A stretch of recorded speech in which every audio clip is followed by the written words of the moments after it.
चलिए आप सभी का एक बार फिर से स्वागत है साध्य पीएससी अकेडमी में। और सभी स्टूडेंट को गुड आफ्टरनून। जितने भी साथी हमारे साथ इस व्यापम की क्लास से जुड़ते हैं तो आप सभी का स्वागत रहेगा। और सभी से रिक्वेस्ट रहेगा कि जो भी बच्चे जुड़ गए होंगे वो एक बार ऑडियो वीडियो को बता देंगे कि आप तक सभी चीजें स्पष्ट पहुंच रही है, क्लियर है, कुछ दिक्कत तो नहीं है। इधर से तो सभी चीजें सही हैं, एक बार अपने एंड से बता देंगे तो क्लास को हम आगे बढ़ाते हैं। और आप सभी को पता है कि इस समय हम पॉलिटी अर्थात भारतीय संविधान एवं पॉलिटी की हम क्लास को करते हैं और उनके बारे में डिस्कशन करते हैं। तो आगे हम कंटिन्यू करेंगे, तब तक आप सभी लोग एक बार जल्दी से बताएंगे। चलिए मैं देख पा रहा हूँ मेरे साथ प्रेरणा साहू, चांदनी सिन्हा जुड़ चुके हैं। गुड आफ्टरनून आप सभी को। और बता देंगे ऑडियो वीडियो सब चीजें स्पष्ट है कि नहीं है, फिर क्लास को हम स्टार्ट करते हैं। ठीक है।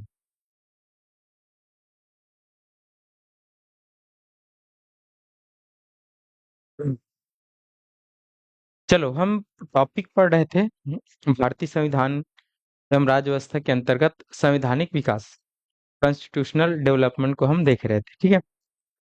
तो संवैधानिक विकास में हमने यहाँ पर स्टार्ट किया था 1600 के राजलेख से। फिर उसके बाद हमने 1773 का रेगुलेटिंग एक्ट पढ़ा। फिर हमने 1784 का पिट्स इंडिया एक्ट पढ़ा। फिर उसके बाद हमने कल की क्लास में 1813 का चार्टर एक्ट पढ़ा। 1833 का भी चार्टर एक्ट पढ़ा। ठीक है। चलिए, चांदनी सिंह पूछ रहे सर ये महिला सुपरवाइजर का क्लास है क्या? हाँ बिल्कुल, महिला सुपरवाइजर में भी इंडियन जीएस आता है, तो उसके लिए भी ये क्लासेस है, तो ध्यान रखें। ठीक है। चलिए, आर भावना जी भी जुड़ चुके हैं। चलिए आप सभी को गुड आफ्टरनून।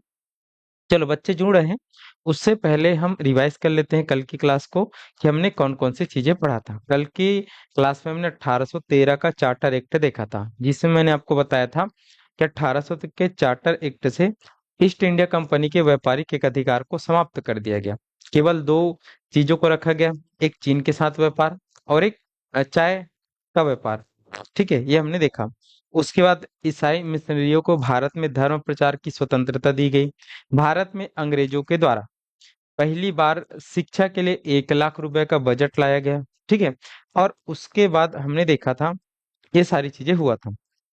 फिर अगर हम देखें 1833 का चार्टर एक्ट, तो 1833 के जो चार्टर एक्ट है, जिसमें से हमने समझा था कि अब भारत के गवर्नर, जो बंगाल का गवर्नर जनरल था, उनको भारत का गवर्नर जनरल बनाया गया था। और इसके तहत बनने वाला पहला जो गवर्नर जनरल था विलियम बेंटिंग था, ये हमने देखा था। और उसके बाद हमने देखा था कि भारत के जो गवर्नर जनरल थे, उनके परिषद में यहाँ पर एक सदस्य की बढ़ोतरी किया गया था, 3 से 4 किया गया था।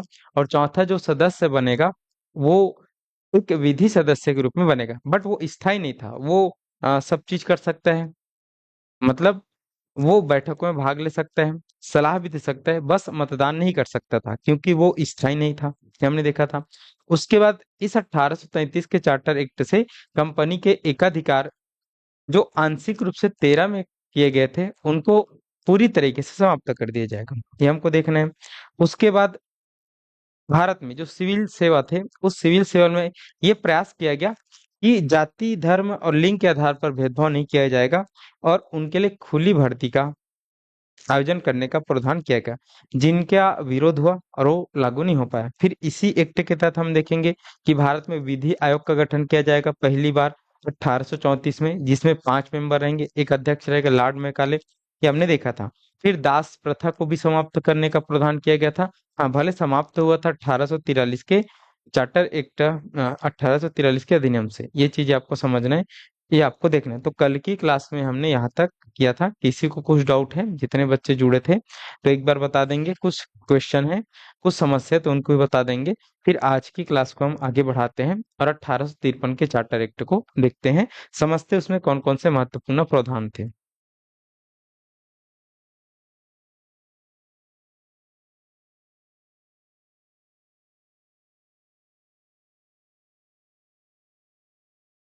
अपना वो सुबह वाला क्लास ज्वाइन कर, सुबह वाला क्लास करेंगे क्या कंटिन्यू उसको, जो मैं पढ़ाया था? तो आप उसी को करिए। अभी आप रुकते हैं कि घर जाते हैं?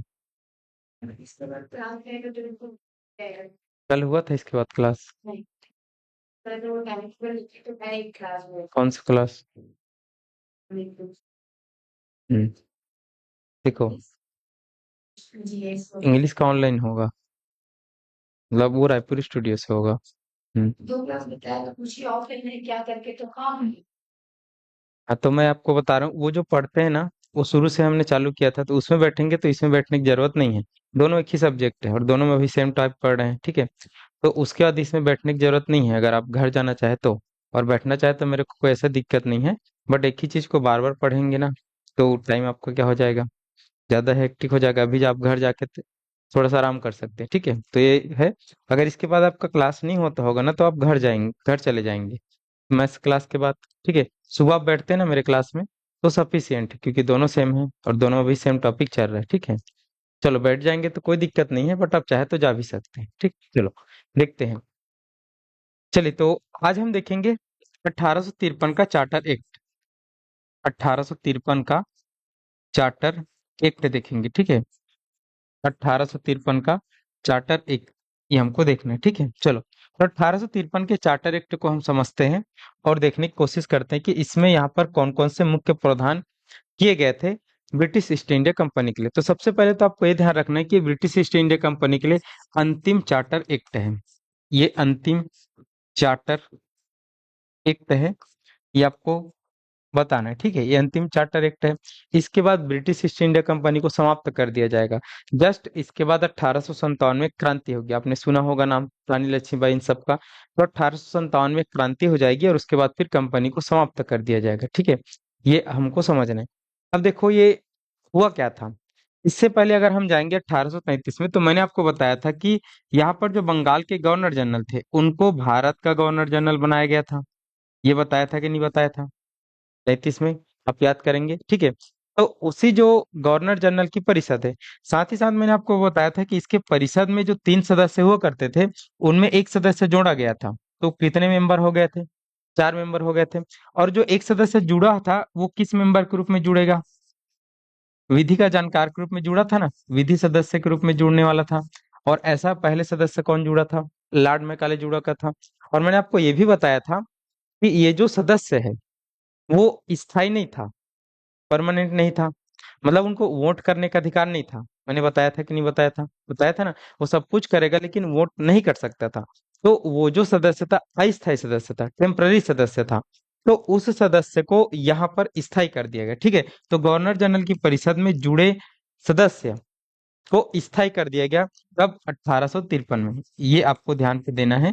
तो आपसे क्वेश्चन पूछा जाता है कि विधि सदस्य के रूप में जुड़ा गया सदस्य को स्थायी कब किया गया था, कौन से चार्टर एक्ट से किया गया था। तो आपको बताना है कौन सा चार्टर एक्ट है, 1853 का चार्टर एक्ट। लेकिन आपसे अगर क्वेश्चन पूछा जाए कि गवर्नर जनरल की परिषद में विधि सदस्य के रूप में सदस्य को पहली बार कब जोड़ा गया था, तो इससे पहले जो हमने देखा था, इससे 20 साल पहले 1833 में हमने जोड़ा था। तो विधि सदस्य के रूप में जुड़ने वाला पहला सदस्य लॉर्ड मैकाले था 1833 में। उनको जाकर हमने स्थायी कब किया, तो उनको जाकर हमने स्थायी 1853 में किया। ये आपको समझना है, ये हमको देखना है, ठीक है। अब आगे हम देखेंगे कि इस गवर्नर जनरल की परिषद का विस्तार किया जाएगा। इस गवर्नर जनरल की जो परिषद है, उनका विस्तार किया जाएगा। विस्तार मतलब उनके सदस्यों में बढ़ोतरी किया जाएगा। जैसे मैंने आपको बताया कि अभी एक गवर्नर जनरल है भारत का, और उनके सहायता के लिए 4 और अन्य सदस्य हैं, ये हमको देखे हैं।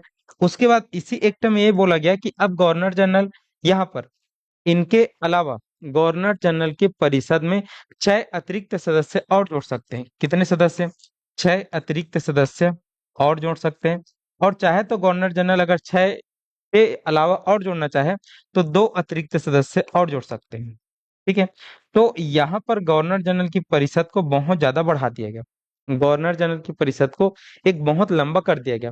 अब इसको लंबा करने के पीछे, इसको बढ़ाने के पीछे रीजन ये था कि इसमें बोला गया कि अब ये जो गवर्नर जनरल और उनके 4 जो मेंबर है ना, ये कार्यकारिणी की तरह कार्य करेंगे। किसकी तरह कार्य करेंगे, ये कार्यकारिणी की तरह कार्य करेंगे, मतलब ये कार्यपालिका का कार्य करेंगे। अब कार्यपालिका क्या होता है, जैसे मैंने आपको बताया कि हमारी जो संसद है, हमारी अगर हम संसद की बात करें, ठीक है, तो हमारी जो संसद है, वो विधि बनाती है, मतलब कानून का निर्माण करती है। और इस संसद में 2 सदन है, लोकसभा है, राज्यसभा है, और कौन है, राष्ट्रपति है, ठीक है। तीन यहाँ पर मेंबर है, लेकिन दो सदन है, लोकसभा और क्या, राज्यसभा, और एक राष्ट्रपति। और विधि दोनों सदनों में यहाँ पर जाकर बनती है, पास होकर बनती है, अगर राष्ट्रपति उस पर साइन करते हैं। तो उसके बाद अगर हम देखें तो इसके द्वारा बने हुए कानून को लागू कौन कराती है, हमारी कार्यपालिका कराती है। और कार्यपालिका क्या है, हमारे मंत्रिमंडल है। कार्यपालिका कौन है, हमारे मंत्रिमंडल। तो मंत्रिमंडल के रूप में आप मोदी जी को जानते हो, ठीक है। किसको जानते हो आप मंत्रिमंडल के रूप में, मोदी जी को। उनके साथ साथ और भी जो मंत्री जैसे अमित शाह जी हैं, राजनाथ सिंह हैं, तो वो कार्यकारिणी है ना, जो काम को करते हैं। तो देखो यहाँ पर बोला गया कि गवर्नर जनरल, उसके पास जो चार मेंबर है वो कार्यकारिणी की तरह कार्य करेंगे। लेकिन उसके बाद जो अतिरिक्त सदस्य जोड़े जा रहे हैं, कौन जोड़े जा रहे हैं, अतिरिक्त सदस्य। तो ये सब अतिरिक्त सदस्य पूरी तरीके से यहाँ पर विधायिका का काम करेगी। विधायिका का काम करेगी मतलब ये विधि बनाने में सहायता करेंगे, किनकी, गवर्नर जनरल को। तो यहाँ पर आप देख रहे हो कि अगर इन सभी को जोड़ दिया जाए तो टोटल कितने मेंबर हो जाएंगे, छह दो आठ, आठ और चार 12।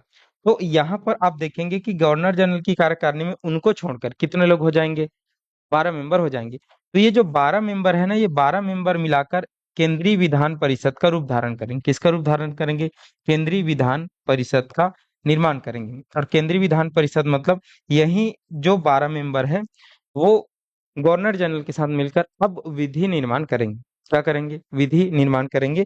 तो यहाँ से आपको एक चीज समझना है कि इस 1853 के चार्टर एक्ट से यहाँ पर दो चीजों का डेवलपमेंट हो रहा है, दो चीजें यहाँ पर अलग से बन रही हैं। अब वो दो चीजें कौन सी है मैं आपको बताता हूँ। एक देखो, जब गवर्नर जनरल अपने चार मेंबर के साथ कार्य करेगा, विधि बन जाएगा और वो कार्य करेगा, तो किसका रूप कहलाएगा, वो कार्यकारिणी का रूप कहलाएगा। लेकिन अतिरिक्त सदस्यों के साथ पूरी टीम मिलकर जब यहाँ पर काम करेगी, तो किनका काम करेगी, केंद्रीय विधानसभा के रूप में विधि बनाने का कार्य करेगी, नियम बनाने का कार्य करेगी, कानून बनाने का कार्य करेगी। तो इतना आपको समझना है कि 1853 के चार्टर एक्ट के द्वारा गवर्नर जनरल की परिषद का विस्तार किया गया, जिसमें 6+2 और अतिरिक्त सदस्य जोड़ सकते हैं। और ये 6+2 और अतिरिक्त सदस्य यहाँ पर विधि बनाने में किनका सहायता करेंगे, गवर्नर जनरल का सहायता करेंगे। ये आपको ध्यान पे रखना है। और इसी से यहाँ पर कार्यपालिका और इसी से यहाँ पर विधायिका का जन्म होता है। अब ये सभी लोग मिलेंगे तो निर्माण करेंगे विधि का, और ये पांच लोग मिलकर चलाएंगे उस चीज को। ये आपको समझना है, ठीक है। आगे बढ़ते हैं। अब आगे हम बढ़ते हैं तो और क्या चीजें होता है यहाँ पर, इनको हम देखते हैं। अब हमने जो देखा था इससे पहले 1833 के चार्टर एक्ट में, कि जो सिविल सेवा के जो लोग हैं, मतलब जो सरकारी नौकरी वाले हैं ब्रिटिश ईस्ट इंडिया कंपनी में, तो उनके लिए अब सिविल सेवा, ठीक है, सिविल सेवा में अब खुली प्रतियोगिता के द्वारा, किनके द्वारा, खुली प्रतियोगिता के द्वारा भर्ती किया जाएगा। खुली प्रतियोगिता के द्वारा भर्ती किया जाएगा मतलब अब यहाँ पर ब्रिटिश ईस्ट इंडिया कंपनी में काम करने के लिए पेपर होगा। जैसे आज आपके बीच में होता है, आज आप सभी पेपर की तैयारी करने के लिए आए ना, किसी न किसी पोस्ट है कि आप व्यापम की, पीएससी के, तो आज कैसा होता है, प्रतियोगी परीक्षा होता है कि नहीं होता है, जिसमें आप ज्यादा नंबर लाते हो तभी आपका रैंक लगता है और आप पोस्ट को प्राप्त करते हो। तो यहाँ पर जो विशिष्ट सिविल सेवा वाले हैं उनके लिए अब भर्ती प्रतियोगिता के माध्यम से ही चुनाव किया जाएगा। ये आपको ध्यान रखना है, आपको समझते हुए जाना, ठीक है। चलो ये बात है। उसमें केवल प्रावधान किया गया था जिनका बहुत ज्यादा विरोध हुआ था 1833 में, तो उनको फिर वापस ले लिया गया था।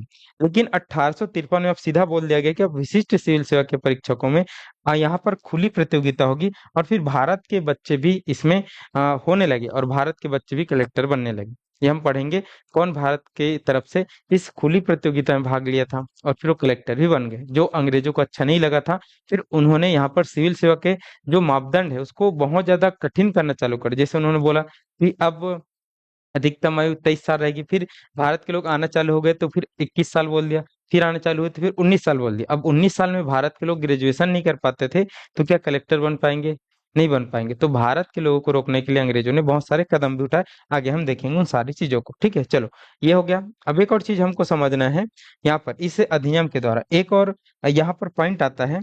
हमने देखा था कि दो यहाँ पर तरीके से हुआ करते थे। एक होता था यहाँ पर बोर्ड ऑफ डायरेक्टर, जिसको बीओडी बोलते हैं, ठीक है। और एक यहाँ पर हुआ करते थे बोर्ड ऑफ कंट्रोल। इसकी स्थापना शुरू से हुई है, जिसमें कितने मेंबर हुआ करते थे, 24 मेंबर हुआ करते थे। और इसकी स्थापना 1784 में हुआ था, पिट्स इंडिया एक्ट के द्वारा, और इसमें 6 मेंबर हुआ करते थे। कितने मेंबर हुआ करते थे? 6 मेंबर हुआ करते थे। और ये व्यापारिक कार्य को देखता था। ये कौन से कार्य को देखता था? व्यापारिक कार्य को। और ये कौन से कार्य को देखता था? राजनीतिक कार्य को देखता था। ये दो बॉडी बनाया था कि नहीं बनाया था ब्रिटिश ईस्ट इंडिया कंपनी के लिए? हमने बनाया था ना भाई। तो अगर हम देखें तो यहाँ पर 1853 में फिर से जो निदेशक मंडल है, जिसको बोर्ड ऑफ डायरेक्टर बोलते हैं या फिर कोर्ट ऑफ डायरेक्टर बोलते हैं, उसमें सदस्य संख्या 24 हुआ करते थे। इस सदस्य संख्या को 24 से घटाकर 18 कर दिया जाएगा। 24 से घटाकर कैसा कर दिया जाएगा? 18 कर दिया जाएगा। और इस 18 में भी 6 सदस्य ब्रिटेन की संसद से आएंगे। इस 18 में भी 6 सदस्य कहाँ से आएंगे? ब्रिटेन की संसद से आएंगे, मतलब ब्रिटिश पार्लियामेंट से आएंगे। तो इतना चीजें यहाँ पर किया गया। तो आपको ध्यान रखना है कि यहाँ पर जो बीओडी है, ठीक है, बोर्ड ऑफ डायरेक्टर के 24 सदस्यों को घटाकर 18 कर दिया गया। और इस 18 में भी 6 मेंबर कहाँ से आएंगे? तो इस 18 में से 6 मेंबर ब्रिटिश संसद से आएंगे। इतना आपको समझना है। इतना आपको 1853 के चार्टर एक्ट है समझना है। तो जितने भी बच्चे मेरे साथ जुड़े हुए हैं, एक बार बताओ कि क्या आप इन सारी चीजों को समझ पाए कि नहीं समझ पाए, या आपसे कुछ समझ नहीं आ रहा है, और कहाँ पर समझ नहीं आ रहा है एक बार आप सभी लोग कमेंट करेंगे। हम्म, चलिए, हाँ, आपका कमेंट नहीं दिख रहा था बाकी। वीना वासनी, गुड आफ्टरनून आपको भी। सर ये क्लास सीएफ के क्लास का है प्लीज। हाँ, ये क्लास उसके लिए भी है, ठीक है। देखो, जितने बच्चे जो जुड़े हो ना, और जिसके में लिंक जा रहा है ना जिस भी क्लास का, तो आप समझना है कि आपके क्लास का ही लिंक है, मतलब आपके सिलेबस का ही पार्ट है, ठीक है, इसलिए वो लिंक जा रहा है। तो ऐसा मत समझना कि क्लास आया तो उसको देखे कि नहीं देखे। तो जो जो चीजें आपके सिलेबस में है ना, वो आपको जा रहा है लिंक, तभी वो सिलेबस में है। तो इस चीज को आप कभी मत पूछना कि सर ये हमारे में है कि नहीं है, ठीक है, क्योंकि हम क्लास जा रहे हैं, मतलब फालतू की क्लासेस कभी भी किसी भी बैच में नहीं भेजा जाता है, ठीक है। जो आपके सिलेबस का पार्ट है उसी को भेजा जाता है, तो उनको आपको पढ़ना है, ठीक है। चलिए, आर भावना जी, सर मुझे संसद के पार्ट को समझा समझा दीजिए, बोल रहे हैं। हाँ चलो, आर भावना जी समझा देंगे संसद। देखो, अगर हम बात करें, हाँ, एक मिनट, चलो मैं समझा देता हूँ। देखो, आपको कहाँ से समझ नहीं आता है, मैंने आपको बताया था कि यहाँ पर एक होती है विधायिका। एक कौन सी होती है? विधायिका होती है, जिसको लेजिस्लेचर बोला जाता है। एक होती है कार्यपालिका। एक कौन सी होती है? कार्यपालिका होती है, ठीक है। और एक होती है न्यायपालिका। देखो, अब कोई भी जो सरकार होती है ना, कोई भी जो संविधान होती है ना, तो उनके 3 अंग पाए जाते हैं। उनके कितने अंग पाए जाते हैं? 3 अंग पाए जाते हैं, जो मिलकर एक देश को चलाते हैं। जो मिलकर किसको चलाते हैं? एक देश को चलाते हैं, एक शासन को चलाते हैं। एक उसके अंग होते हैं विधायिका, और एक उसके अंग होते हैं कार्यपालिका, और एक उसके अंग होते हैं यहाँ पर न्यायपालिका। देखो, तो विधायिका को अगर हम देखें, तो विधायिका का पहले काम देखते हैं। तो विधायिका का जो काम होता है वो विधि बनाने का रहता है। विधायिका का काम कैसा रहता है? विधि बनाने का, लॉ बनाने का, कानून बनाने का। ये काम किनका रहता है? विधायिका का रहता है, ठीक है। अब विधायिका में कौन शामिल होते हैं मैं आपको बताता हूँ। कार्यपालिका का काम देखें तो कार्यपालिका का काम जो होता है ना, बने हुए विधि के अकॉर्डिंग, बने हुए कानून के अनुसार ही यहाँ पर काम को करना होता है देश में, ठीक है। काम को कराना होता है या फिर करना होता है, ठीक है। तो ये कार्यपालिका कार्य है। कार्यपालिका मतलब काम को करवाती है, ठीक है। और न्यायपालिका तो आप सभी जानते हो, ये न्याय देने का कार्य करती है। क्या देने का कार्य करती है? न्याय देने का। कुछ भी केस वेस होता है तो उसमें निर्णय कौन देती है? हमेशा न्यायपालिका। अब देखो, जो विधायिका होती है, जिसका काम है विधि बनाने का, तो भारत में विधि बनाने का काम विधायिका का है, हर जगह पे है। तो भारत की विधायिका में कौन आती है? तो भारत की जो विधायिका है ना, वो संसद को कहते हैं। किसको कहते हैं हम? संसद को कहते हैं। भारत की विधायिका किनको बोलते हैं? संसद को कहते हैं। अब ये जो संसद है ना, इस संसद के 3 अंग आते हैं। इस संसद के कितने अंग आते हैं? 3 अंग आते हैं, ठीक है। जिसमें से एक लोकसभा है, एक राज्यसभा है, और एक क्या है? राष्ट्रपति है, ठीक है। अब भारत में जो कानून बनाने की प्रक्रिया है, ठीक है, भारत में अगर हम देखें, जो कानून बनाने की प्रक्रिया है, ठीक है, तो इस कानून बनाने की जो प्रक्रिया ये कहती है कि अगर हमको कोई भी कानून का निर्माण करना है, तो कानून का निर्माण हमेशा कौन करेगी? विधायिका करेगी। अब विधायिका करेगी तो विधायिका भारत में कौन है? संसद है। और इस संसद के 3 अंग है। इस संसद के कितने अंग है? 3 अंग है। एक लोकसभा है, एक राज्यसभा है, और एक कौन है? राष्ट्रपति है।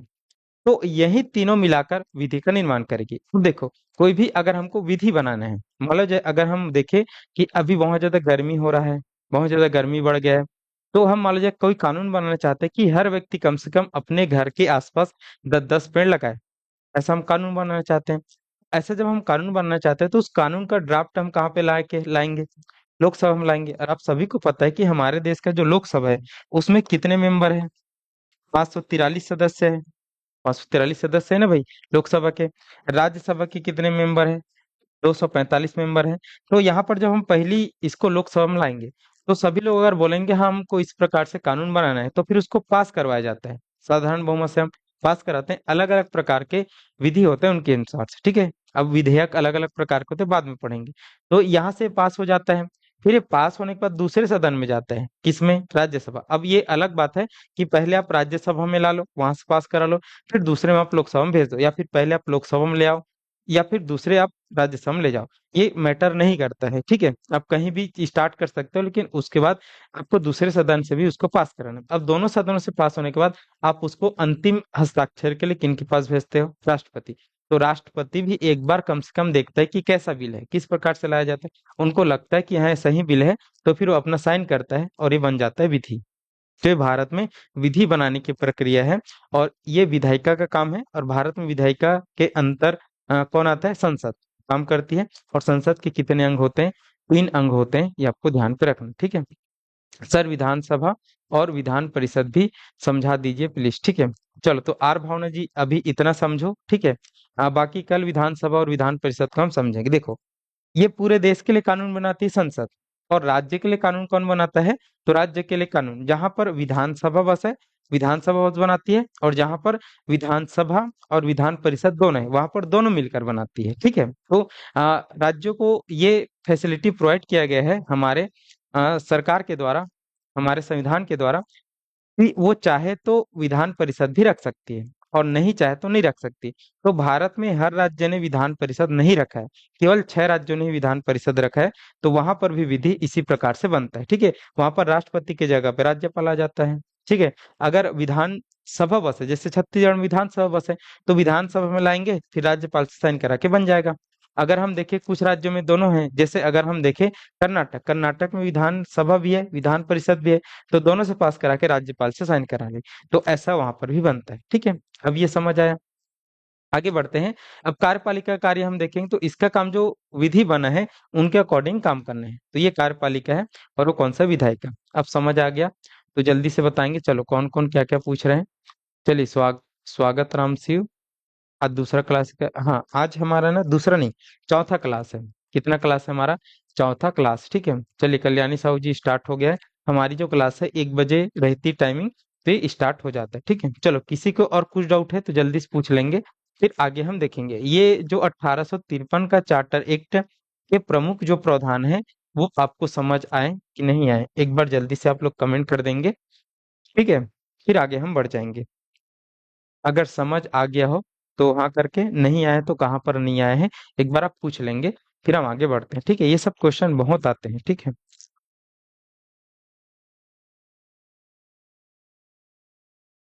मैंने बताया नहीं, जैसे आपसे पूछा जाता है कि कंपनी के लिए अंतिम चार्टर एक्ट कौन था, तो आपको बताना है 1853 का चार्टर एक्ट अंतिम था, ठीक है।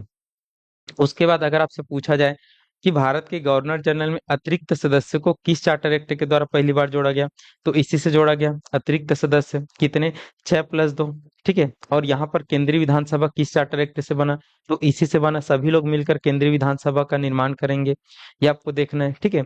और यहीं से ये लोग जो कार्यकारिणी है वो लोग कार्यपालिका कार्य करेंगे। तो ये सब जो चीजें हैं हमको 1813 के चार्टर एक्ट, सॉरी 53 के चार्टर एक्ट में मिलेगा। और सिविल सेवकों के लिए खुली भर्ती का भी आयोजन इनके द्वारा ही किया जाएगा, ये आपको समझना है। तो इतनी चीजें यहाँ पर आपको देखनी है, ठीक है। चलो वीडियो रुक रुक कर चल रहा है सर, नहीं वीडियो हमारे तरफ से सही है। हाँ दीक्षा साहू जी, आप एक बार अपने तरफ से ना अपने रिफ्रेश कर लीजिए। सर चार्टर एक्ट क्या है सर, देखो चार्टर एक्ट का मतलब होता है एक प्रकार के कानून ही होते हैं, ठीक है, जो कंपनी के लिए ब्रिटेन की संसद भेजती है। कंपनी के लिए क्या भेजती है, ब्रिटेन की संसद भेजती है, वही चार्टर एक्ट है और कुछ नहीं, बस नाम है इसका चार्टर एक्ट, ठीक, नाम ही है चार्टर एक्ट, ठीक है। चलो आगे बढ़े। चलिए अब हम देखते हैं कि आगे क्या होता है। तो आगे हम देखें तो यहाँ पर भारत में एक क्रांति हो जाती है 1857 की। एक क्रांति कौन सी हो जाती है? 1857 की क्रांति। और जो 1857 की क्रांति है वो भारत की जनता और ईस्ट इंडिया कंपनी के बीच में होती है। किनके बीच में होती है? ईस्ट इंडिया कंपनी के बीच में होती है। क्यों होती है? क्योंकि ईस्ट इंडिया कंपनी ने भारत में लगातार शोषण परक नीतियां चलाया था। किसानों को शोषित किया था, मजदूरों को शोषित किया था, भारत के व्यापारियों को शोषित किया था, सबको उन्होंने शोषित किया था। तो फिर भारतीय जनता का उबाल आया था और भारतीय जनता बहुत ज्यादा आक्रोश में थी कि कंपनी बहुत ज्यादा गलत कर रही है। इसलिए एक क्रांति हुई थी 1857 की। हाँ, वो अलग बात है। इस क्रांति को ब्रिटिश ईस्ट इंडिया कंपनी ने खत्म कर दिया, दबा दिया। जिसमें आप 1857 की क्रांति में आप नाम कभी सुने होंगे, पढ़े होंगे तो रानी लक्ष्मीबाई बहुत अच्छी तरीके से लड़ी थी अपने छोटे से बच्चे को लेकर। आपने नाम अगर सुना होगा मंगल पांडे का, जो स्टार्ट करते हैं 1857 की क्रांति। आप तात्या टोपे का नाम अगर कभी सुने होंगे तो भारतीय इतिहास में आप बहुत अच्छी तरीके से पढ़ेंगे 1857 की क्रांति। तो 1857 में जब क्रांति होती है ब्रिटिश ईस्ट इंडिया कंपनी के खिलाफ, तब ब्रिटिश ईस्ट इंडिया कंपनी को समझ आता है कि वो भारत में जो गलत सलत नीति जो चला रहे हैं ना, वो नीति अब ज्यादा दिन नहीं टिकेगी, ज्यादा दिन नहीं चलने वाली। अगर हम ऐसे ही करते रहे तो फिर भारत में ऐसे 1857 की क्रांति हर तीसरे चौथे साल में होती रहेगी। तो इस कंपनी को समझ आया कि अब हमको अपनी नीतियों को थोड़ा सा उदार करना है भारतीय लोगों के लिए। हमको केवल शोषण और शोषण की नीति नहीं चलाना है, हमको भारतीयों का भी विकास करना है, उनके लोगों को भी अपने कंपनी में लेकर आना है, उनको भी काम देना है, उनके लिए भी कुछ कुछ चीजें करना है। तो आप देखोगे कि 1857 की क्रांति के बाद भारत में ब्रिटिश ईस्ट इंडिया कंपनी को समाप्त कर दिया जाता है। और ब्रिटिश ईस्ट इंडिया कंपनी को समाप्त करके यहाँ पर सीधा हमारे भारत को ब्रिटेन की महारानी के अधीन कर दिया जाता है। और उसके लिए 1857 की क्रांति के बाद जस्ट यहाँ पर आता है एक अधिनियम जिसको हम बोलते हैं 1858 का भारत शासन अधिनियम। ठीक है, चलिए लिखते हैं। तो यहाँ पर 1858 का भारत शासन अधिनियम, 1858 का भारत शासन अधिनियम। ठीक है, चलिए 1858 का हम देखते हैं भारत शासन अधिनियम। ये आता है, कब आता है? 1857 की क्रांति जैसे ही समाप्त होती है, जैसे ही अंग्रेज उसको काबू करते हैं, उसके बाद आता है। ये आपको समझना है। अब 1858 का जो अधिनियम है, इसको अगर आप समझो तो यहाँ पर जो ब्रिटिश गवर्नमेंट है, कौन है? British government. देखो, आपको एक चीज समझना है कि हमारे जो भारत देश है, हमारे कौन सा देश है? भारत देश। ठीक है, तो हमारा जो भारत देश है ना, इस भारत देश में एक कंपनी आई थी, ईस्ट इंडिया कंपनी, जो भारत में आकर व्यापार करती थी। शुरुआत में क्या करती थी? ये केवल व्यापार करने का कार्य करती थी। लेकिन व्यापार करते करते ये जो कंपनी है ना, ये भारत को ही जीत लेती है, भारत की बहुत सारी चीजों को जीत ले। तो ये व्यापार के साथ ये कंपनी राजनीति भी करने लगती है। क्या करने लगती है? राजनीति। मतलब भारत में ये शासन भी करने लग गई। तो ये कंपनी शासन करने लग गई और भारत के लोगों को इन्होंने बहुत ज्यादा लूटा, बहुत ज्यादा शोषण किया। तो इसी 1857 में क्रांति होती है। और उसी क्रांति के स्वरूप अब देखो, इस कंपनी ने पूरी तरीके से भारत को लूटा और इस कंपनी को रेगुलेट कर रही थी ब्रिटेन की संसद। इस कंपनी पर नियंत्रण कौन कर रही थी? ब्रिटिश की संसद कर रही थी। तो ब्रिटेन की संसद ने माना कि यहाँ पर ये कंपनी बहुत ज्यादा गलत सलत कर रही है, इसलिए 1857 की क्रांति भड़की है। तो इसमें खामी किनका है? इस कंपनी की गलत नीतियों का है, इस कंपनी के गलत व्यवहार का है, इसलिए भारत में क्रांति भड़की। तो अब ब्रिटेन की east India company, sorry, Britain की संसद ने अब ये बोला कि उनका जो ईस्ट इंडिया कंपनी है, जो शुरुआत में व्यापार के लिए आया था फिर राजनीति में कूद गया था, तो अब इनको समाप्त कर देना चाहिए। क्यों? क्योंकि ये लोग गलत सलत नीतियों को अपना रहे हैं और गलत सलत नीतियों के कारण भारत में दंगे फैल रहे हैं, भारत में विरोध हो रहा है। तो ऐसे में तो फिर यहाँ पर भारत छीना जाएगा, भारत चला जाएगा इनसे। तो यहाँ पर 1858 में अब इस ब्रिटिश ईस्ट इंडिया कंपनी के शासन को समाप्त कर दिया जाएगा। इनको समाप्त कर दिया जाएगा, ब्रिटिश ईस्ट इंडिया कंपनी के शासन को समाप्त। क्यों समाप्त कर दिया जाएगा? क्योंकि इस कंपनी की गलत नीतियों के कारण भारत में विरोध हो रहे हैं, भारत में विद्रोह हो रहे हैं। और कौन सा विद्रोह हुआ जस्ट इसके पहले? 1857 की क्रांति। तो आपको ध्यान पे रखना है कि यहाँ पर ब्रिटिश ईस्ट इंडिया कंपनी के शासन की समाप्ति होती है, ये आपको लिखना है। चलिए, तो एक पहला पॉइंट तो यही लिखेंगे कि यहाँ पर ब्रिटिश ईस्ट इंडिया कंपनी की शासन की समाप्ति। ब्रिटिश ईस्ट इंडिया कंपनी की शासन की समाप्ति हो जाती है। ठीक है, इसको बहुत बार पूछा गया है कि कौन से अधिनियम से ब्रिटिश ईस्ट इंडिया कंपनी की समाप्ति होती है। तो कौन सा अधिनियम है? 1858 का यहाँ पर अधिनियम है। ठीक है, ये आपको समझना है। अब 1858 का जब अधिनियम है, तो ब्रिटिश ईस्ट इंडिया कंपनी की जब समाप्ति की जाती है, तो देखो ब्रिटिश ईस्ट इंडिया कंपनी को कार्य करने के लिए दो प्रकार की यहाँ पर बॉडी था, दो प्रकार की बॉडी था, दो प्रकार की संस्था थी। मैंने बताया था, एक क्या है हमारे पास, कोर्ट ऑफ डायरेक्टर, या फिर इसी को हम बोर्ड ऑफ डायरेक्टर बोलते हैं। बोलते कि नहीं बोलते? जिसमें कितने मेंबर हुआ करते थे? 24। जिसको अभी अभी हमने इससे पहले 1853 वाले से घटाकर कितना किया है? 18 किया था ना उसकी सदस्य संख्या को। तो यहाँ पर अब जब ईस्ट इंडिया कंपनी को ही हम खत्म कर रहे हैं, तो क्या ये कोर्ट ऑफ डायरेक्टर की जरूरत है हमारे पास? नहीं है ना भाई, उसको ही हम खत्म कर रहे हैं, तो इनको क्या करेंगे? जो ये कोर्ट ऑफ डायरेक्टर या फिर board of director east India company के कौन से मामलों को देखा करती थी? कौन से मामलों को संभाला करती थी? व्यापारिक मामलों को संभाला करती थी कि नहीं करती थी?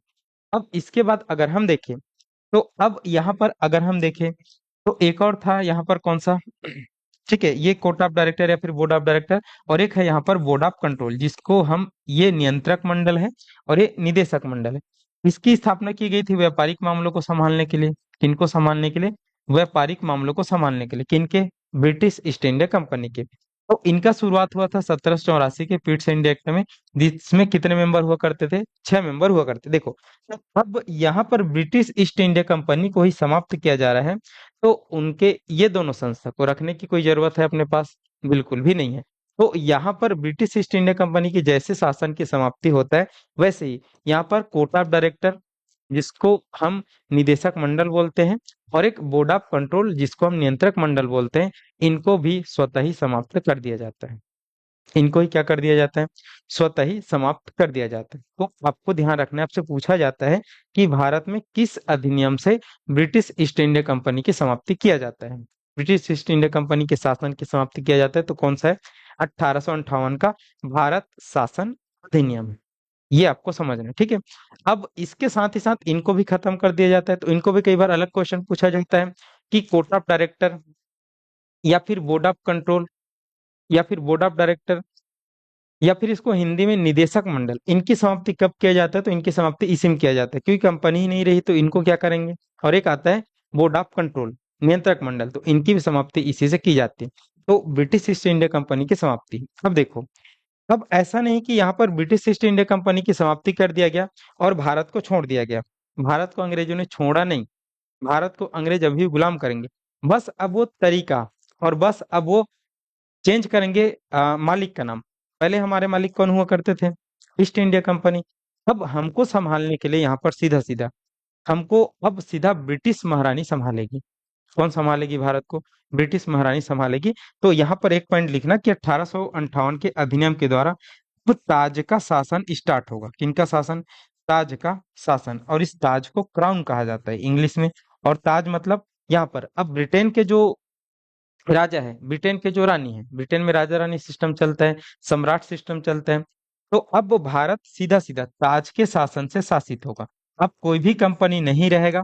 अब सीधा सीधा भारत को कौन संभालेगा? यहाँ पर ब्रिटेन की संसद ही संभालेगी, ब्रिटेन की महारानी ही संभालेगी। अब ब्रिटेन की महारानी ही संभालेगी, तो अब आपको ये समझना है कि पूरी तरीके से भारत को संभालने के लिए कोई भी व्यक्ति भेजा जाएगा गवर्नर बनाकर, गवर्नर जनरल बनाकर, तो वो अब वो कंपनी नहीं भेजेगी। तब कौन भेजेगी? ब्रिटेन की शासन के लोग को भेजेंगे। तो आपको यहाँ पर ये ध्यान रखना है कि अब भारत का शासन कौन संभालेगा?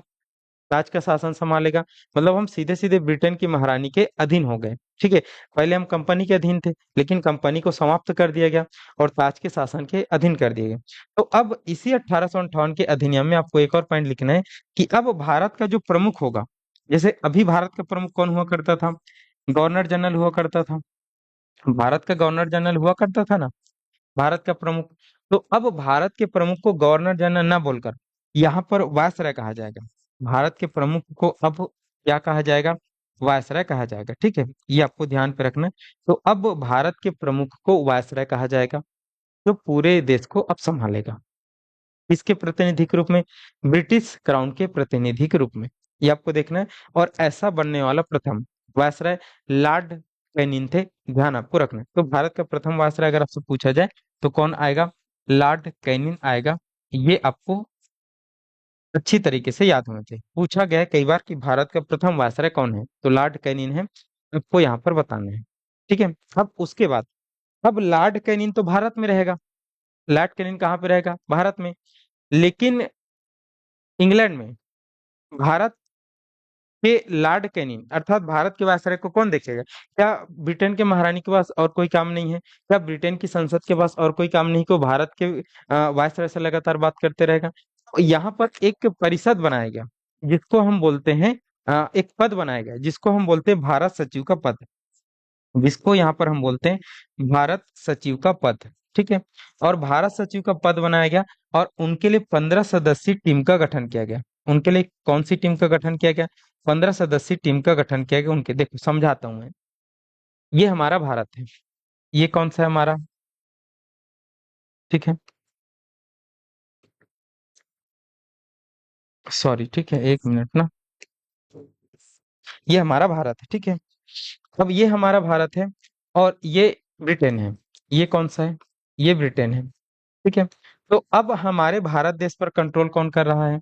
हमारे भारत देश पर कंट्रोल ब्रिटेन की संसद कर रही है, ब्रिटेन की महारानी कर रही है। अब हमारे भारत देश को कौन संभालेगा? ब्रिटेन की महारानी संभालेगी। ठीक है। तो इस भारत देश में, अब भारत में जो रहने वाला प्रमुख व्यक्ति है, जो भारत के सभी चीजों को देखेगा, उनका नाम क्या रहेगा? उनका नाम रहेगा वायसराय। उनका नाम क्या रहेगा? वायसराय रहेगा। वायसराय पूरे भारत को संभालेगा। मेन व्यक्ति कौन रहेगा भारत को संभालने के लिए? वायसराय रहेगा। इनकी नियुक्ति कौन करेगी? ब्रिटेन की संसद करेगी। ठीक है। अब यहाँ पर ये वायसराय और ये ब्रिटेन की संसद के बीच में क्या कोई और व्यक्ति रहेगा कि नहीं रहेगा? क्या वायसराय सीधे जाकर इनको बताता रहेगा, या फिर क्या ब्रिटेन के लोग सीधा वायसराय को पूछने आते रहेंगे कि क्या हुआ ऐसा करके? ऐसा नहीं हो सकता। तो यहाँ पर एक भारत सचिव का पद बनाया गया। एक किनका पद बनाया गया? भारत सचिव का पद बनाया गया, इंडियन सेक्रेटरी का पद बनाया गया, कि जो भारत सचिव है वो ब्रिटेन की संसद में बैठा रहेगा। कहाँ पे बैठा रहेगा? ब्रिटेन की संसद में बैठा रहेगा। और ये ब्रिटेन में बैठा बैठा इस वायसराय से लगातार रिपोर्टिंग लेता रहेगा। क्या चल रहा है भारत में, कैसे हो रहा है भारत में, ठीक से काम हो रहा है कि नहीं हो रहा है। और ये भारत सचिव पूरी तरीके से भारतीय मामलों को देखेगा। और इनके सहायता के लिए यहाँ पर 15 सदस्यीय टीम है। इनके सहायता के लिए क्या रहेगा? 15 सदस्यीय टीम है। तो देखो, ब्रिटेन में भारत सचिव और उनकी 15 सदस्यीय टीम लगातार वायसराय को कमांड करते रहेंगे कि भारत में कैसा करना है, क्या करना है, ये सब चीजों को। तो यहाँ पर आपको देखना है कि ब्रिटेन की संसद के द्वारा वायसराय की नियुक्ति किया जाएगा, जो भारत का प्रमुख अधिकारी रहेगा। और इनको कमांड करने के लिए एक भारत सचिव का पद बना दिया गया है, और उनके लिए 15 लोग और हैं, जो कहाँ पे रहेंगे? हमेशा ब्रिटेन में रहेंगे। लेकिन ये लगातार वायसराय के टच में रहेंगे कि हो क्या रहा है, कैसे करना है, ये सब चीजें। तो इस तरीके से, और ये भारत सचिव किसको बता देगा फिर? ब्रिटेन के प्राइम मिनिस्टर को बताएगा, ब्रिटेन के महारानी को बताएगा कि भारत में कैसे चल रहा है, किस प्रकार से चीजें हो रही। तो इसी चीज को मैं यहाँ पर आपको समझा रहा था कि गवर्नर जनरल को वायसराय बना दिया गया, और ये सब तो अब बंद हो चुका है, ईस्ट इंडिया कंपनी समाप्त हो चुका है। तो यहाँ पर एक भारत सचिव का पद बनाया गया, और उनकी सहायता के लिए 15 सदस्यीय टीम का भी गठन किया गया। और ये ध्यान रखना है कि ये लोग जो रहेंगे ब्रिटेन में, भारत सचिव रहेगा ब्रिटेन में, वो कभी भारत आएगा नहीं, कभी कभी घूमने आ जाएगा, देखने के लिए क्या चल रहा है, तो रहेगा ब्रिटेन में। काम किसके लिए करेगा? अधिकतर ये ब्रिटेन के लिए करेगा। ये 15 लोग भी रहेंगे ब्रिटेन में, भारतीय मामलों को देखेंगे, लेकिन काम कहाँ पे करेंगे? ब्रिटेन में। इनका जो वेतन है वो पूरी तरीके से भारत के राजस्व से दिया जाएगा। इनका वेतन किससे दिया जाएगा? भारत के राजस्व से दिया जाएगा। जबकि इनका वेतन ब्रिटेन के राजस्व से दिया जाना चाहिए। तो भारत से जो पैसा प्राप्त होता है, ये रहते भारत में है नहीं, काम थोड़े बहुत करते हैं भारत के लिए, लेकिन इनका पूरा पेमेंट कहाँ से जाएगा? भारत के पैसे जाएगा। तो थोड़ा सा अनफेयर है, गलत है कि नहीं? कि हमारा पैसा काम उनके लिए ज्यादा कर रहे हैं, हमारे देश में भी नहीं आ रहा है, और हम पैसा उनको दे रहे हैं, हमारे राजस्व। तो गलत बात है कि नहीं है? है कि नहीं है? तो यहाँ पर इनका पैसा, इनका वेतन कहाँ से दिया जाएगा? भारतीय राजस्व से दिया जाए। तो आपसे यहाँ से क्वेश्चन ये पूछा जाता है कि भारत में ब्रिटिश क्राउन का शासन किस अधिनियम से चालू हुआ, या फिर कब से हुआ? तो आपको बताना है 1858 के भारत शासन अधिनियम से हुआ, या फिर 1858 से भारत में ब्रिटिश क्राउन स्टार्ट हो गया। आपसे एक क्वेश्चन ये पूछा जाता है कि भारत में ईस्ट इंडिया कंपनी के शासन को कब समाप्त कर दिया गया? तो 1858 में समाप्त कर दिया। क्यों कर दिया गया? 1857 की क्रांति जब हुई, तो इनको लग गया कि ब्रिटिश ईस्ट इंडिया कंपनी बहुत सारी गलत नीतियों को भारत में चला रही, इसलिए। और साथ ही साथ ये कोर्ट ऑफ डायरेक्टर और ये बोर्ड ऑफ कंट्रोल को भी खत्म कर दिया है। अब हम देखेंगे राज का शासन जब स्टार्ट हुआ, तो फिर यहाँ पर अब भारत के गवर्नर जनरल को गवर्नर जनरल न बोलकर उनको क्या बोला जाएगा, वायसराय बोला जाएगा, जो भारत के मामलों के लिए भारत में प्रमुख व्यक्ति रहेगा। ठीक है। साथ ही साथ एक भारत सचिव का पद बनाया गया, कहाँ पर, ब्रिटेन में, जो भारतीय मामलों में लगातार वायसराय के साथ टच में रहेगा। और इनके सहायता के लिए क्या बना दिया गया, एक 15 सदस्यीय टीम। और इनका वेतन कहाँ से जाएगा, भारतीय राजस्व से जाएगा। चलो, जितने बच्चे मेरे साथ जुड़े हैं ऑनलाइन के माध्यम से, क्या आपको यहाँ तक बातें समझ आई है कि नहीं आई? एक बार जल्दी से यहाँ पर कंफर्म करेंगे। अगर नहीं आई है तो कहाँ पर आई है, तो फिर आगे बढ़ेंगे और कुछ और चीजें हैं 1858 के भारत शासन अधिनियम में, उसको भी हम समझेंगे।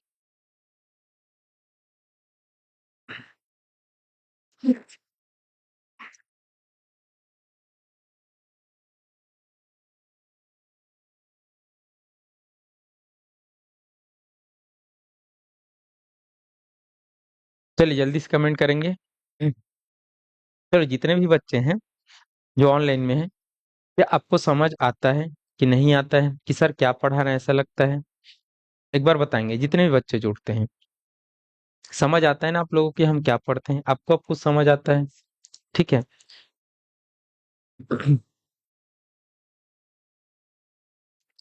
चलो, ये सब पॉइंट बहुत ज्यादा क्वेश्चन में आते हैं, पूछा जाता है। ठीक है।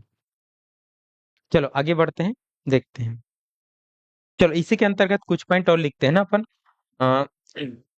1858 का भारत शासन अधिनियम के अंतर्गत, जैसे आपसे पूछा जाता है कि 1858 के भारत शासन अधिनियम, अब उस समय मैंने आपको बताया कि प्रथम वायसराय कौन बने इसके अंतर्गत, लॉर्ड कैनिंग बने। तो आपसे क्वेश्चन पूछा जाता है कि 1858 के भारत शासन अधिनियम को लॉर्ड कैनिंग ने कहाँ से पढ़ा था?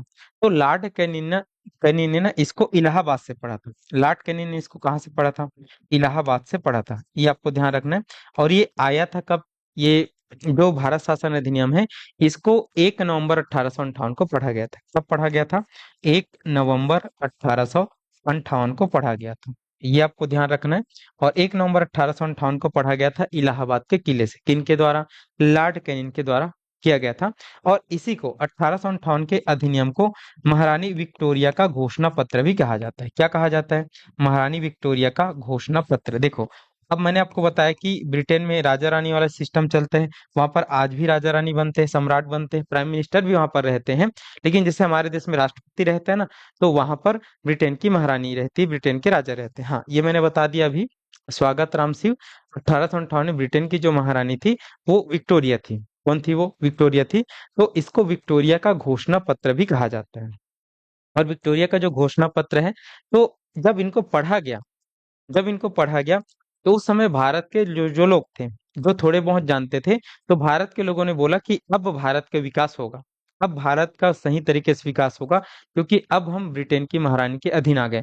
और जैसा ब्रिटेन का विकास हुआ है, जैसे अगर हम देखेंगे, ब्रिटेन ने हमारे देश से पैसा ले जाकर, पैसा चुरा चुरा कर, उन्होंने अपना इतना विकास किया था कि वहां पर बहुत अच्छे अच्छे स्कूल कॉलेज थे, बहुत अच्छी सड़कों की स्थिति थी। तो भारत के उस समय जो लोग हैं, उनको लगा था कि अब हमारा भी विकास किसकी तरफ होगा?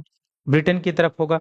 जैसे उनका आधुनिकीकरण हुआ है, वैसे हमारा भी होगा। तो भारतीय बुद्धिजीवियों को ये लगा था, भारतीय जो लोग थे उस समय, जो जानकारी रखते थे बहुत सारी चीजों को, तो उनको ये लगा था कि अब भारत का भी विकास होगा अच्छी तरीके से, क्योंकि अब महारानी भी हमारे विकास करेगी, हमारे देश को भी स्वर्ग जैसा बनाएगी।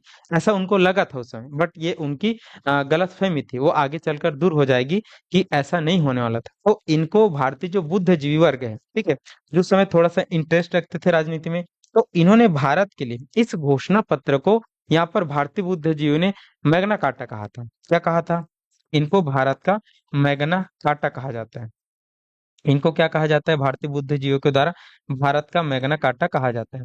भारत का मैग्ना कार्टा। तो ध्यान रखना, सबसे क्वेश्चन पूछा जाता है कि भारत का मैग्ना कार्टा किस अधिनियम को या फिर किस घोषणा पत्र को कहा जाता है? तो 1858 के भारत शासन अधिनियम या फिर विक्टोरिया के घोषणा पत्र को भारतीय बुद्धिजीवियों ने, इनको भारत का मैग्ना कार्टा कहा जाता है। अब मैग्ना कार्टा का मतलब होता है एक बहुत बड़ा अधिकार पत्र, या फिर एक बहुत बड़ी कोई छूट होता है, या फिर एक कोई बहुत बड़ी आपके लिए कोई घोषणा है, उनको कहा जाता है मैग्ना कार्टा। जैसे अब मैग्ना कार्टा की बात करूं, तो जैसे मान लो जाए, यहाँ पर हमको पैसे की जरूरत है, और हमारे पास पैसे नहीं है, लेकिन हम गए भारत के प्रधानमंत्री के पास और बोले कि सर पैसा वैसा नहीं है, कर दो करके। तो मान लो जाए उन्होंने घोषणा कर दिया कि इस बच्चे को 1 लाख रुपए दे दिया जाए। अब खुद प्रधानमंत्री ने बोला है, जो हमारे देश के प्रमुख है। अब हम पैसा मांगने के लिए, अब प्रधानमंत्री तुरंत नहीं देगा ना भाई। उन्होंने बोला कि आपको पैसा मिल जाएगा, तो अब पैसा किसी न किसी विभाग के द्वारा आपको दिलवाया जाएगा। अब आप कोई विभाग में जाएंगे कि मेरे को प्रधानमंत्री ने पैसा देने की घोषणा की है, तो वो विभाग बोलेगे तो हमको तो ऐसी कोई जानकारी नहीं। तो आप बोलोगे ना भाई कि देखो प्रधानमंत्री ने हमको बोला है, और प्रधानमंत्री की बात को आप टाल सकते हो क्या? नहीं टाल सकते। तो वो चीजें कही गई है, तो हमारे लिए मैग्ना कार्टा हुआ कि नहीं हुआ? जिसको कोई भी नहीं काट सकता, ठीक है। तो उसको कहते हैं मैग्ना कार्टा, मतलब एक बहुत बड़ा अधिकार पत्र, ठीक है, जिनको शायद ही कोई काट पाए। तो इसलिए इनको भारत का मैग्ना कार्टा कहा जाता है। ये आपको समझना है, किसको? इनको, ठीक है। तो इतनी चीजें आपको समझना है भारत शासन अधिनियम 1858 से, ठीक है। चलो कुछ चीजों को रिकेप करते हैं और जल्दी से इसको हम खत्म करते हैं। देखो, तो भारत शासन अधिनियम की अगर हम बात करें, तो भारत शासन अधिनियम जो 1858 का है, इसके द्वारा ब्रिटिश ईस्ट इंडिया कंपनी के शासन की समाप्ति किया जाता है। साथ ही साथ court of director, board of control की भी समाप्ति। ताज का शासन भारत में स्टार्ट हो जाता है। गवर्नर जनरल को वायसराय कहेंगे। पहला कौन वायसराय है? लॉर्ड कैनिंग है। अब हम देखेंगे तो एक भारत सचिव का पद बनाया जाएगा, उनके लिए से 15 सदस्यीय एक टीम गठित किया जाएगा, जिनका वेतन पूरी तरीके से भारत के राजस्व से। और इनको 1 नवंबर 1858 को इसको इलाहाबाद में लॉर्ड कैनिंग ने पढ़ा था, जिसको महारानी विक्टोरिया का घोषणा पत्र कहा जाता है। और भारतीय बुद्धिजीवी के द्वारा इनको भारत का मैग्ना कार्टा भी कहा जाता है। इंपॉर्टेंट है समझना।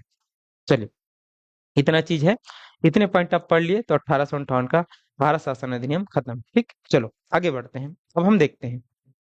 हम्म, चलिए, अब यहाँ पर दो चीजें आएगा। एक जो जैसे कुछ कुछ बच्चों ने यहाँ पर बोला था कि सर जैसे मैं आपको बता देता हूँ, एक हम पढ़ते हैं राजलेख, एक हम पढ़ते हैं राजलेख, एक मैंने आपको बताया चार्टर एक्ट, एक मैंने आपको क्या बताया? चार्टर एक्ट, ठीक है। और एक मैंने आपको बताया भारत शासन अधिनियम, अभी बताया भारत शासन अधिनियम, ठीक है, भारत शासन अधिनियम। एक मैं अभी अब आपको बताऊंगा भारत परिषद अधिनियम, एक मैं अभी आपको बताऊंगा भारत परिषद अधिनियम, ठीक है।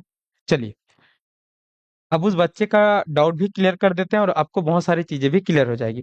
जैसे मैंने आपको पढ़ाया शुरुआत से, तो मैंने जो 1600 का लेख पढ़ाया था, तो उसको मैंने राजलेख कहा था। 1600 ईस्वी का राजलेख, जो उस समय की जो ब्रिटिश महारानी थी एलिजाबेथ, उन्होंने कंपनी को दिया था। तो ये राजा या फिर रानी के द्वारा लिखा गया या फिर दिया गया राजलेख है, इसलिए इनको हम राजलेख बोलते हैं, राजा के द्वारा दिया गया। उसके बाद हमने किसी भी चीजों को राजलेख कहा है क्या? नहीं कहा है ना, क्योंकि उसमें ब्रिटेन की महारानी ने 15 वर्ष का व्यापारिक एक अधिकार कंपनी को दिया था। तो ये हमको देखना है। अब उसके बाद चार्टर एक्ट की बात करें, तो यहाँ पर जब British east India company Bharat में आती है, कौन आती है? British east India company Bharat में। तो उनको नियंत्रित करने के लिए, उनको पूरी तरीके से उनके काम को संभालने के लिए, उनके लिए मतलब ब्रिटेन की संसद के द्वारा, किनके द्वारा? ब्रिटेन की संसद के द्वारा, ब्रिटेन की संसद के द्वारा कंपनी को नियंत्रित करने के लिए, कंपनी को नियोजित करने के लिए, यहाँ पर कोई भी जो घोषणा पत्र किया जाता था, कोई भी जो अधिनियम आता था, उसको हम बोलते थे चार्टर एक्ट। जो किसके लिए होता था? ब्रिटिश ईस्ट इंडिया कंपनी के लिए होता था। और ये चार्टर एक्ट हमने किसको किसको बोलना चालू किया है? तो आप सबको पता होगा कि 1793 का चार्टर एक्ट है, फिर 1813 का चार्टर एक्ट है, फिर 1833 का चार्टर एक्ट है, फिर 1853 का चार्टर एक्ट है।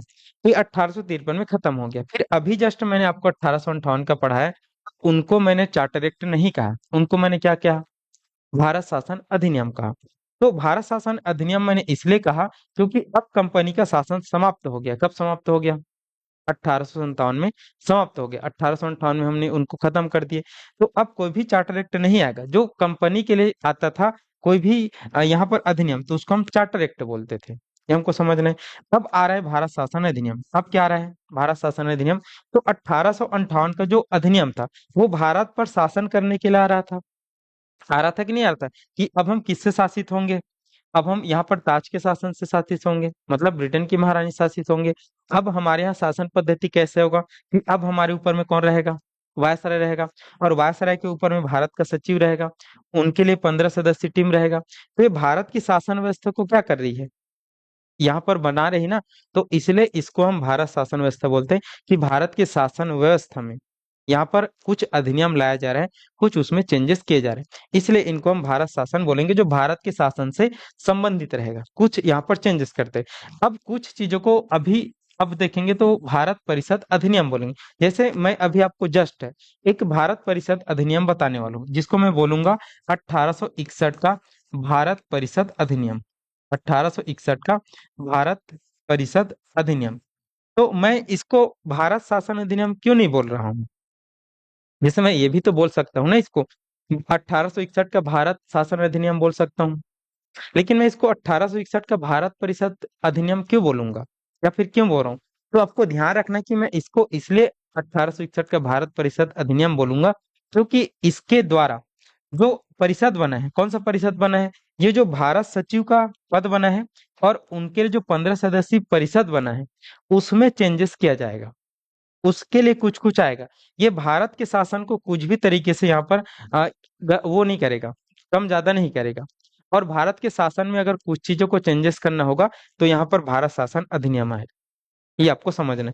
तो जब भी मैं भारत परिषद अधिनियम बोलूं तो आपको ये समझना है कि वो भारत के जो भारत परिषद है, इंडियन काउंसिल है, जिसमें एक सचिव है और 15 मेंबर है उनकी सहायता के लिए, उसके लिए कुछ कुछ चीजों को चेंजेस किया जाएगा, इसलिए यहाँ पर आएगा। ठीक है, तो उसको हम भारत परिषद बोलेंगे। और जो भारत के शासन को लेकर कुछ चीजें अगर वेट करेगा, कुछ चीजें अगर वो सब्ट्रैक्ट करेगा, घटाएगा, तब आएगा, ये हमको देखना। और चार्टर एक्ट तो खत्म, क्योंकि कंपनी खत्म मतलब चार्टर एक्ट खत्म। ठीक है, तो ये चीज आपको समझना है। जब भारत शासन अधिनियम बोलूं तो फिर आपको समझना है कि भारत के शासन को यहाँ पर पूरी तरीके से अलग करेगी, संभालेगी, या फिर चेंज करेगी। और भारत परिषद है तो भारत के लिए जो परिषद बनाया गया है, इंडिया काउंसिल बनाया गया है, उसको वो चेंज, उसको सब्ट्रैक्ट करेगी, समझना है, आपको देखते हुए जाना है। ठीक है, चलो। तो यहाँ तक समझ आए चार्टर एक्ट क्या है, भारत शासन क्या है, और भारत परिषद अधिनियम क्या है। ठीक है, तो अब आप में कंफ्यूजन नहीं होना चाहिए कि सर एक को आप भारत शासन अधिनियम बोल देते हो, एक को आप भारत परिषद अधिनियम बोल देते हो। ऐसा क्यों बोलते हो? आप सभी को भारत शासन अधिनियम क्यों नहीं बोलते, या फिर आप सभी को भारत परिषद अधिनियम क्यों नहीं बोलते? तो उसको इसलिए नहीं बोलते क्योंकि जो भारत के शासन से संबंधित कुछ चीजें आएगा तो उसको हम भारत शासन अधिनियम बोलेंगे, और जो भारत परिषद अर्थात इंडिया काउंसिल से लेकर आएगा तो उसको हम भारत परिषद अधिनियम बोलेंगे। यहाँ तक जितने भी बच्चे जुड़े हैं, क्या आपको ये बात समझ आई कि नहीं आई? जल्दी से आप कमेंट करेंगे। अगर आ गया तो जी सर करके, और नहीं आया तो फिर कहाँ पे समझ नहीं आया जल्दी से पूछो, फिर आगे हम बढ़ेंगे। और हम चर्चा करेंगे 1861 का भारत परिषद अधिनियम के प्रमुख प्रावधानों के बारे में।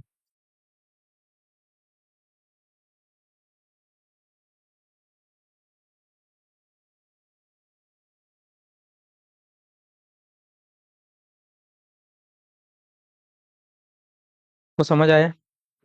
किस में आते हो आप? हाँ? किस में आते हो, बाइक में आते हो? अच्छी स्कूटी में।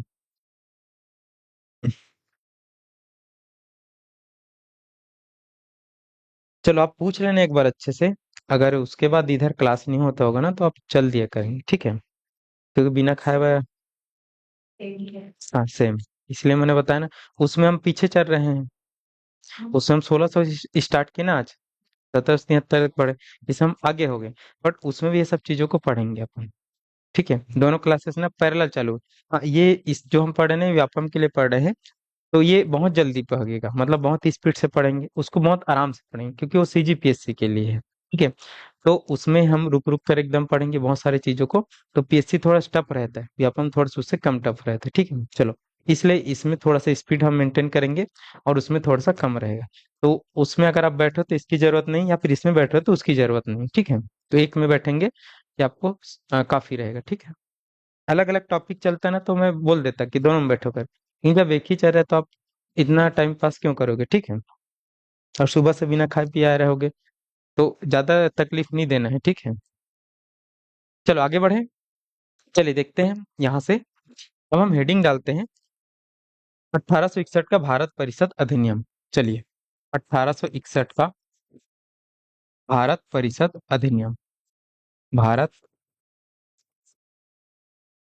परिषद अधिनियम। ठीक है, चलिए देखते हैं। अब यहाँ पर 1858 में भारत शासन अधिनियम आया था, और उसके जस्ट तीसरे साल में ही भारत परिषद अधिनियम आ रहा है। ठीक है,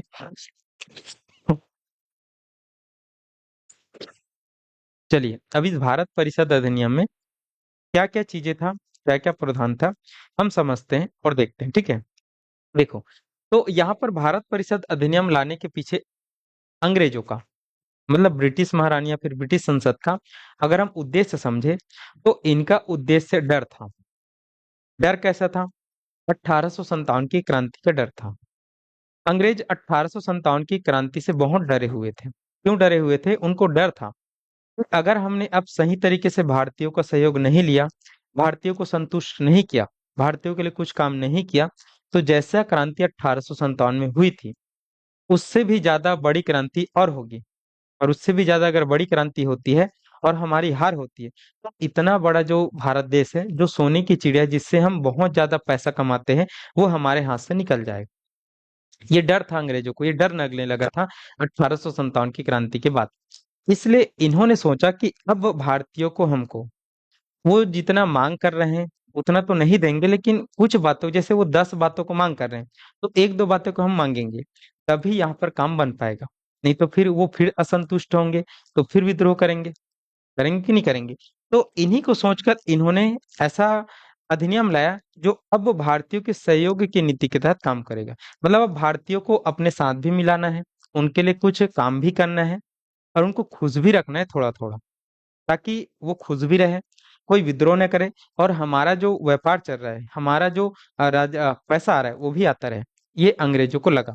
अंग्रेजों ने यहाँ पर 1861 के भारत परिषद अधिनियम में यहाँ पर भारतीयों के लिए सहयोग की नीति के तहत लाया था। किसके लिए लाया था? सहयोग की नीति के तहत लाया था। ठीक है। और इस सहयोग की नीति नहीं था, ये एक प्रकार से अंग्रेजों का डर था कि अगर अब हम सहयोग नहीं लेंगे या फिर उनको पूरी तरीके से खुश नहीं करेंगे, तो फिर भारत में फिर से एक क्रांति हो सकती है जिससे ब्रिटिश सत्ता उखड़ के जा सकती है। ये इनको डर था।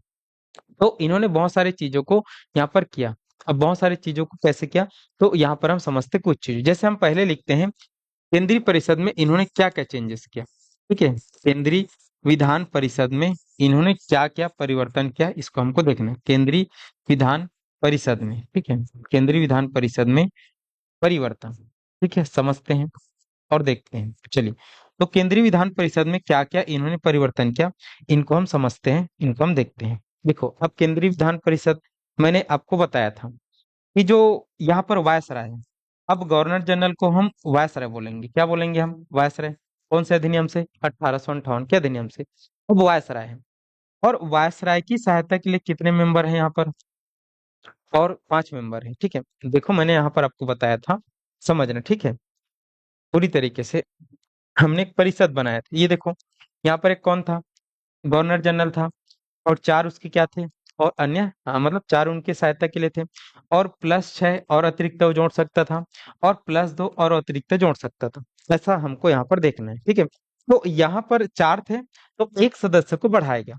गवर्नर जनरल की जो कार्यकारिणी है, मतलब वायसराय की जो कार्यकारिणी है, उसमें हमने देखा कि एक सदस्य की बढ़ोतरी कर दिया गया। एक सदस्य की यहाँ पर बढ़ोतरी किया गया।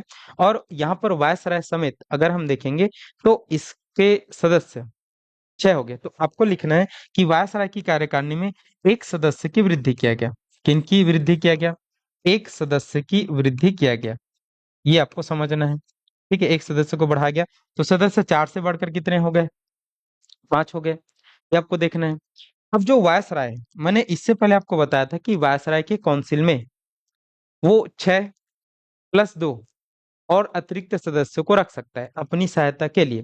तो अब हम देखते हैं कि इसके द्वारा, इस 1861 के भारत परिषद अधिनियम के द्वारा यहाँ पर वायसराय को अपनी परिषद में यहाँ पर 6 से लेकर 12 अतिरिक्त सदस्यों को बढ़ा सकता है। ठीक है। तो अपने परिषद में, अपने परिषद में, ठीक है, अपने परिषद में वो 6 से लेकर 12 अतिरिक्त सदस्यों को रख सकता है। किनको रख सकता है? 6 से लेकर 12 अतिरिक्त सदस्यों को रख सकता है। न्यूनतम वो 6 सदस्यों को रख सकता है, और अधिकतम कितने सदस्यों को रख सकता है? 6 सदस्यों को रख सकता है। यहाँ पर लिख देते हैं। एक कौन रहेगा? एक यहाँ पर वायसराय रहेगा। एक कौन रहेगा? वायसराय रहेगा। ठीक है। और उसके लिए और अन्य जो सदस्य हैं, उनकी संख्या कितनी है? तो उनकी संख्या हम बढ़ाकर 5 कर दिए। अब वो एक्स्ट्रा सदस्य भी रख सकते हैं, वो अतिरिक्त सदस्य भी रख सकते हैं। और ये जो अतिरिक्त सदस्य है, वो न्यूनतम कितना रख सकता है? 6। और अधिकतम कितना रख सकता है? 12।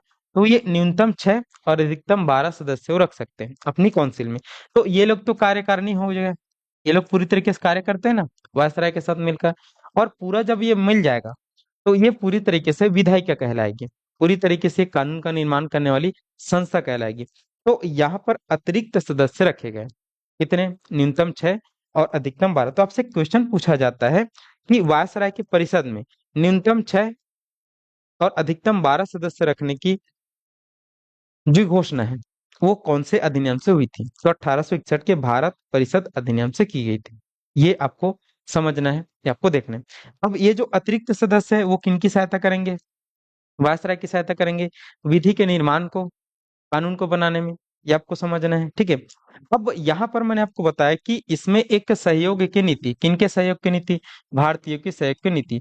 तो ये भारतीयों की सहयोग की नीति के लिए अब भारतीयों को भी हमारे शासन प्रशासन में शामिल कर रहे हैं, ऐसा दिखाने के लिए इन्होंने पहली बार, ऐसा दिखाने के लिए इन अंग्रेजों ने पहली बार इस अतिरिक्त सदस्यों के रूप में 3 भारतीय सदस्यों को जोड़ा गया। तो आपको ध्यान रखना है कि पहली बार 3 भारतीय सदस्यों को वायसराय की काउंसिल में जोड़ा गया। कितने सदस्य को? 3 भारतीय सदस्य को वायसराय की काउंसिल में जोड़ा गया। ये आपको देखना है, ये पहला मौका है।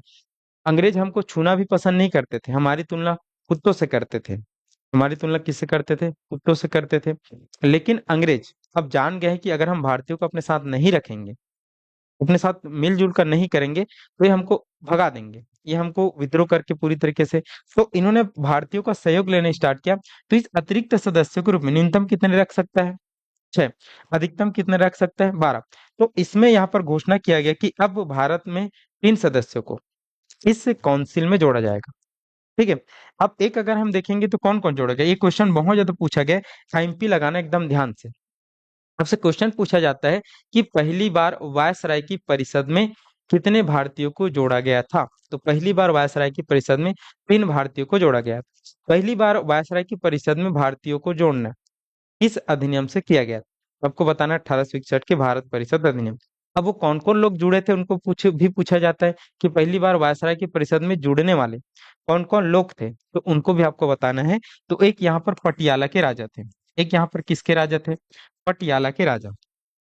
पटियाला के राजा, आप सभी पंजाब वाले क्षेत्र में एक क्षेत्र आप पटियाला सुने होंगे, तो वहां के राजा को यहाँ पर रखा गया।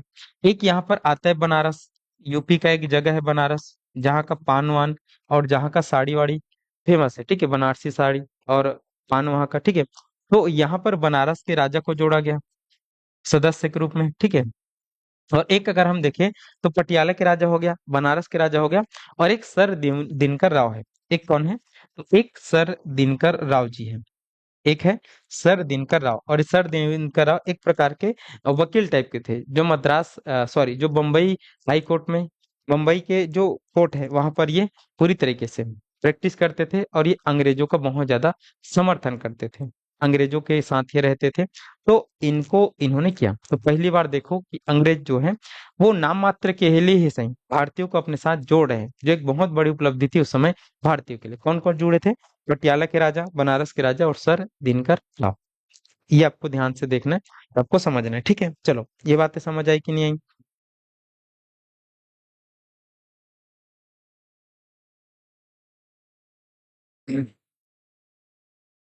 चल, यहाँ तक बताएंगे आप सभी लोग, यहाँ तक आपको समझ आया कि नहीं आया? फिर आगे हम देखेंगे।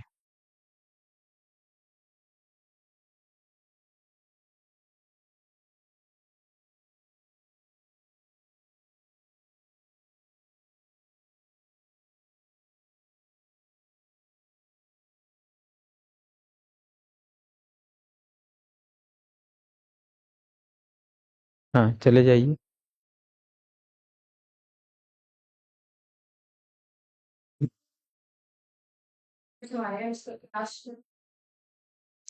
प्रयोगशाला परिचय का होता है ना,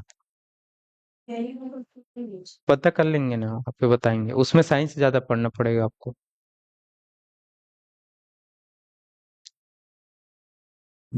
चलो, तो आज की क्लास को हम यहीं पे रोके क्या? आप सभी लोग बताएंगे कि और पढ़े, ठीक है। जितने भी बच्चे जुड़े हैं आप सबको समझ आ रहा है, और समझ आ रहा है तो कितना आ रहा है, ठीक है, एक बार बताएंगे। क्योंकि आप सब नए पढ़ना स्टार्ट किए हैं मेरे से, और नए पढ़ना स्टार्ट करते हैं तो एक थोड़ा सा हैबिट में आने में टाइम लगता है, ठीक है। मैं पढ़ा पा रहा हूँ, आपको समझा पा रहा हूँ, नहीं समझा पा रहा हूँ, ये थोड़ा सा यहाँ पर वो आता है। और जैसे जैसे आप मेरे साथ जुड़ना स्टार्ट कर देंगे ना, तो मेरा भी एक हो जाएगा कि आप सबको अब समझ आने लगे हैं मेरी बातें, क्या हम पढ़ रहे हैं, कैसे पढ़ रहे हैं करके, ठीक है। तो इसलिए मैं थोड़ा सा अभी रुक रुक कर आपको पढ़ाता हूँ, थोड़ा सा आपसे पूछ पूछ के पढ़ाता हूँ, ठीक। तो एक बार बताएंगे कि मेरा पढ़ाया हुआ आपको समझ आता है कि नहीं आता है, कि नहीं आता है तो फिर दूसरे तरीके से पढ़ाएंगे, ठीक है। चलो, जितने भी बच्चे हैं एक बार बता देंगे।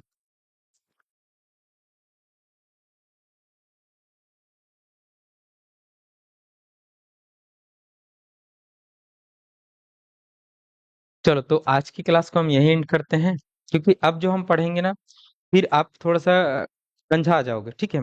जिसको हम बोलते हैं कि ज्यादा हो रहा है सर ऐसा करके, कि अब वो नहीं ले पा रहे हैं, तो इतना चीजें जो आज हमने पढ़ा ना, उनको आप रिवाइज करिए, ठीक है। और रिवाइज, सर मुझे इतिहास समझ में नहीं आता है सर, हाँ ठीक है। चलो, तो इतिहास नहीं है, ये संविधान है, ठीक है। हाँ, इतिहास से जुड़ा हुआ है। बट इतिहास अगर आपको समझ नहीं आता है तो एक बार पढ़िएगा, ठीक है। आपने जो कोर्स लिया होगा उसमें शायद मेरी क्लास होगा, तो देखिए, नहीं होगा तो और किसका होगा देखिए, समझ आ जाएगा। आप इंटरेस्ट लेके पढ़ना चालू करिए, ठीक है। आपको सब समझ आएगा, ठीक।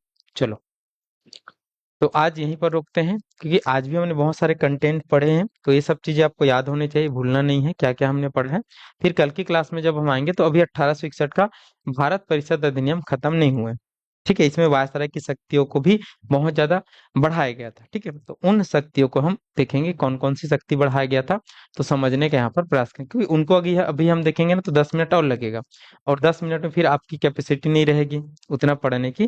तो हम देखेंगे, ठीक है। मैं लेट से जुड़ूं सर, बट जितना देखूं समझ आए। चलो, तो जितने भी बच्चे हैं, 1 बजे स्टार्ट हो जाती है क्लासेस, तो आप लोग जुड़ेंगे, ठीक। चलिए, मिलेंगे कल की क्लास में, और आप सभी का धन्यवाद।